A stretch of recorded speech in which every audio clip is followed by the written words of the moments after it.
নমস্কার, আপনারা দেখছেন পিএনআর গ্রুপ থেকে রোজের মতো আরও একজন দাদা ভাই আজকে জয়েন করলেন এসি কোচ অ্যাটেন্ডেন্টে। তো চলুন দাদার সঙ্গে একটু কথা বলে নিই। দাদা, আপনার নাম কি? অনিত্য সাহা। অনিত্য সাহা, আচ্ছা। কোথা থেকে এসেছেন? আমি মুর্শিদাবাদ থেকে। মুর্শিদাবাদ মানে মালদা, মুর্শিদাবাদের এই সমস্ত লোকেরা তো কলকাতার লোককে তো পুরো অবিশ্বাস করে। তো আপনি কোন ভরসা বিশ্বাসে এলেন?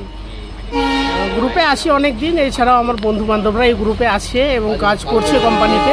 আচ্ছা, তাদের বিশ্বাসেই এসেছি, এটাই সত্যি কথা। ও, তার মানে আপনি সবকিছু দেখে শুনে পড়ে বুঝেই এসছেন, নাকি আমরা যে ফোন করে ডেকেছি যে চলে আসো কাজ দেবো? আমার বন্ধুরা এই কোম্পানিতে অলরেডি কর্মরত, তাদেরকে আমি প্রতিনিয়ত দেখছি এবং তাদেরকে দেখেই উৎসাহিত হয়ে এই কোম্পানিতে আমি জয়েন করলাম। আচ্ছা আচ্ছা দাদা, আমরা কি আজ ফোন করে তোমাকে ডেকেছি না তুমি নিজের ইচ্ছায় এলে? না, আমি নিজের ইচ্ছাতে, বন্ধুর মারফতে। আচ্ছা আচ্ছা আচ্ছা। তো বলছি দাদা, এখানে কাজে আসার আগে অ্যাডভান্স অগ্রিম কোনো টাকা পয়সা চাওয়া হয়েছে বা দিয়েছো? অগ্রিম কোনো টাকা পয়সা দেওয়া হয়নি, এখনো পর্যন্ত দেওয়া হয়নি। কিছু টাকা পয়সা এখনো চাওয়া হয়নি বা দাওনি তো?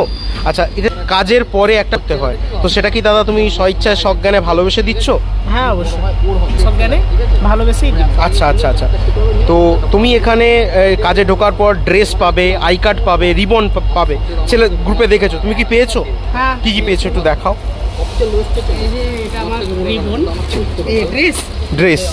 Dress, I card, ribbon. I card, ঠিক আছে। তো ড্রেস, আই কার্ড, রিবন সবই পেয়েছো? ঠিক আছে ঠিক আছে। তো তুমি যদি এইগুলো না পেতে তাহলে কি বিশ্বাস করতে? না না না, অবশ্যই। কারণ অনেকেই চিটিংবাজি করে হাতে সাদা জামা ধরিয়ে দিয়ে পালিয়ে যায়, তো সেগুলো আশা করি বিশ্বাস ভরসা নয়। না না। তো ঠিক আছে, তুমি তাহলে ভালোভাবে কাজ করো, চট করে কাজ ছেড়ে এসো না।